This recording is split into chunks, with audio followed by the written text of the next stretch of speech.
ஆண்டவராகிய இயேசு கிறிஸ்துவின் நாமத்தில் காலை வாழ்த்துக்கள். இன்றைய மன்னா, கர்த்தர் அரணான நகரத்தில் எனக்கு தமது கிருபையை அதிசயமாய் விளங்க பண்ணினபடியால் அவருக்கு ஸ்தோத்திரம். சங்கீதம் 31:21 பாருங்க, தாவீது சொல்கிறாரு, என்னை எல்லா இடத்துலையும் அவர் பாதுகாத்தார், என்னை அதிசயமாய் தமது கிருபையை விளங்க பண்ணினார், என்னை மாற்றான் கையில் என்னை ஒப்பு கொடுக்கவில்லை அப்படின்னு சொல்லி சொல்கிறார். 20ஆம் வசனத்தில், மனுஷருடைய அகங்காரத்துக்கும் அவர்களையும் மது சமூகத்தின் மறைவிலே மறைத்து நாவுகளின் சண்டைக்கு அவர்களை விலக்கி மது கூடாரத்தில் ஒளித்து வைத்து காப்பாற்றுகிறார். எவ்வளோ பார்த்தீங்களா? யாருக்கு? உமக்கு பயந்தவர்களுக்கும் மனுபுத்தருக்கு முன்பாகவும் என் நம்புகிறவர்களுக்கும் நீர் உண்டு பண்ணி வைத்திருக்கிற உம்முடைய நன்மை எவ்வளவு பெரிதாக இருக்கிறது. இப்போ எந்த ஒரு மனிதன் கர்த்தருக்கு பயந்து அவரை முழுமையாய் நம்பி வாழ்கிறானோ அவனுக்கு கொடுக்கிற நன்மை பெரிதாக இருக்கும். அதிசயமாக அவருடைய கிருபையை அதிசயமாய் விளங்க பண்ணுவார்.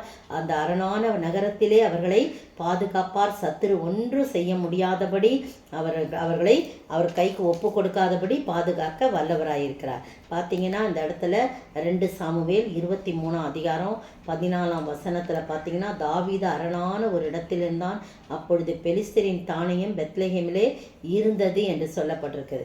அப்போ அவரை தாவீதை என்ன பண்ணல, அங்கே ஒப்பு கொடுக்கல. ஆண்டவர் பெலிஸ்தரின் கையில் ஒப்பு கொடுக்கல, மாறாக பெலிஸ்தர் தான் அவங்க தோற்று போனார்கள் அப்படின்னு நம்ம பார்க்குறோம்.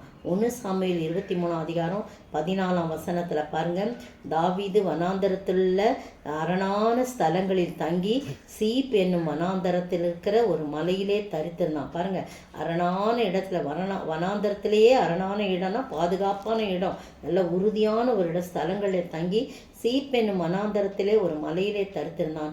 சவுல் அனுதினமும் அவனை தேடியும் தேவன் அவனை அவன் கையில் ஒப்பு கொடுக்கவில்லை என்று சொல்லி புறப்படுறான். பார்த்தீங்களா? தன் பிராணனை வாங்க தேடும்படி சவுல் புறப்பட்டான் என்று தாவீதுக்கு சொன்ன உடனே அவர் என்ன பண்ணுறாரு? சீப் வனாந்தரத்தில் ஒரு காட்டில் இருந்தான்னு சொல்லப்படுறது. பாருங்கள், எவ்வளோ ஆண்டவர் அவரை அவர் கையில் ஒப்பு கொடுக்கவே இல்லை. அந்த 2 சாமுவேலில் பார்த்தீங்கன்னா 2 சாமுவேலில் பார்த்தீங்கன்னாலும் அதே மாதிரி இருக்கும். 1 சாமுவேல் 26 பார்த்தீங்கன்னா நான் வாசிக்கிறேன். அங்கே பாருங்கள், தாவீது ஒளிஞ்சிருக்கிறான், இந்த ஊரில் ஒளிஞ்சிருக்கான் அப்படின்னு சீப் ஊரார் கிபியாவில் இருக்கிற சவுலிடத்தில் தாவீது இங்கே தான் ஒளிஞ்சிட்ருக்கான் ஆக்கிலா மேட்டில் அப்படின்னு சொல்லிடுறாங்க. பார்த்தீங்களா? அந்த ஊர் ஜனங்களே அவனை என்ன பண்ணுறாங்க? காட்டி கொடுக்குறாங்க. அப்போ உடனே சவுல் தாவீதை தேடும்படி சீப் வனாந்தரத்துக்கு வர்றார். அங்கே தான் அரணான பட்டணத்தில் மலையின் பக்கத்தில் அவர் மறைந்து இருக்கிறார். அப்போ சீப் வனாந்தரத்துக்கு 3000 பேரோட வரார். அப்போ சவுல் எஷிமோனுக்கு எதிரே வழியண்டையிலே ஆக்கிலா மேட்டிலே பாளையம் இறங்கினா. தாவீது வனாந்தரத்தில் தங்கி சவுல் தன்னை தொடர்ந்து வனாந்தரத்துக்கு வருகிறதை கண்டு தாவீது வேவுக்காரரை அனுப்பி என்ன செய்கிறான்?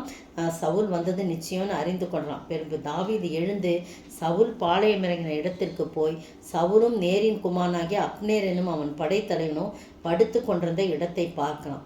அப்போ அங்கே சவுல் ரதங்கள் இருக்கிற இடத்துல படுத்து கொண்டிருந்தான். ஜனங்கள் அவனை சுற்றிலும் பாளையம் இறங்கி இருந்தார்கள் என்று சொல்லி போடப்படுது. அந்த இடத்துலையும் ஆண்டவர் என்ன பண்ணுறாரு? சவுலை பாதுகாக்கிறத நம்ம பார்க்குறோம் நிறையா இடத்துல. ஏன்னா சவுலை இவர் கொல்லக்கூடிய ஒரு சான்ஸ் கிடைக்கிது.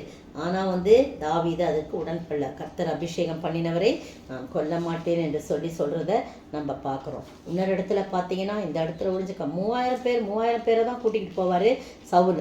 இவனை ஒரு ஆளை கொல்றதுக்கு, ஒரு ஆளை பிடிக்கிறதுக்கு 3000 பேரை கூட்டிகிட்டு வந்தேன், 3000 பேரை கூட்டிகிட்டு வந்தேன்னு சொல்லுவார். எல்லா சந்தர்ப்பங்களிலும் அவரை காத்து கொண்ட பண்ணால்தான் சங்கீதம் 31 அவர் என்ன பண்ணுறாரு?